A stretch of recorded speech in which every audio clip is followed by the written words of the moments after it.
As we approach the holiday season, today we're talking about charitable giving and why it matters and the smartest ways to do it. Joining me now from our sponsors at Woods Oviatt Gilman, our attorneys Caroline and David. Welcome, you two. Thanks for joining us. Thank you.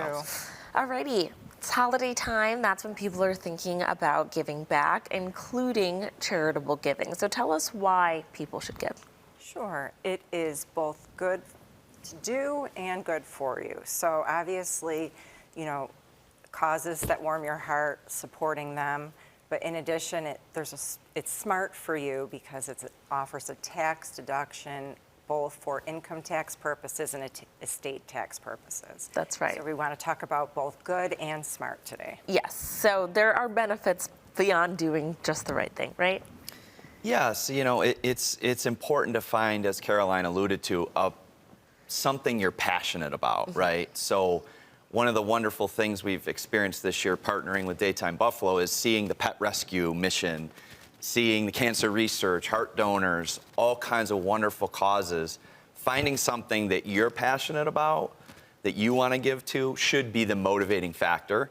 But there's also some tax benefits too. Yeah, let's get into those and kind of how it could work. Sure. So one thing that you can do is something called a donor-advised fund.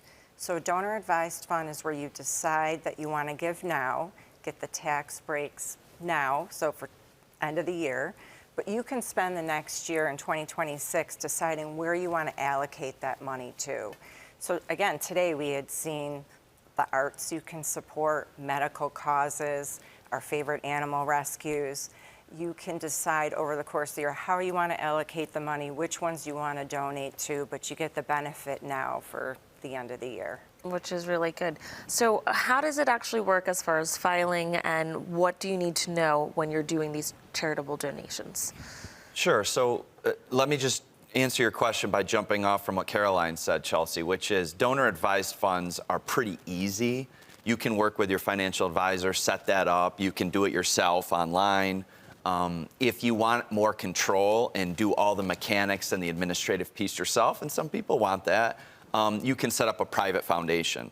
It's a lot of work, but it's a lot of control, so you kind of get the best of both worlds there. And the only kind of downside is you must give 5% of the private foundation funds every year. Okay, alrighty. So are there any do's and don'ts that we should be reminded of? Yeah, so first is do your research. Not all charities are created equally in how they spend their money. So you want to do research to make sure what you think you're supporting, the money is going towards what you want to do. Yeah, and we cover that little plug for our podcast, Into the Woods.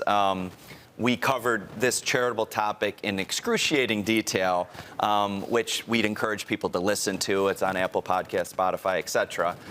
So definitely there are charitable watchdogs out there that rate charities, and they say these are the charities that spend a lot of their money on administrative things and maybe not as much on the charitable goals, and others are really good at it. So do your homework, do your research to make sure where you're giving your money is going to go the farthest. And you also want to incorporate professionals as well. So the larger amount you give, you want an accountant involved, an attorney involved in addition to your research. And another thing we encourage is sometimes it can be a great family project. Yeah. So again, you can decide to donate now. What does your whole family want to vote on? And decide what's important as a family values and make it a family project. Yeah. Even young teenagers can start getting involved with their parents to talk through what are the important missions that they feel strongly about and try to convince their parents that that's where some of the funds should go. Absolutely. I mean, I can say that and attest to it with doing the pageants, starting with our teen programs, which starts at 13 or 14 years old. Some of these young women have foundations in their name, and they've been able to grow them over the years. And it's something their families can be a part of, and the community, right? It's very powerful. Yeah. Very powerful.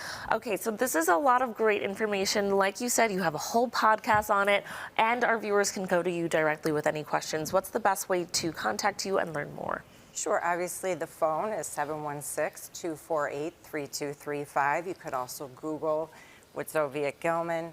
You can look at our podcast links that we have, a lot of valuable information.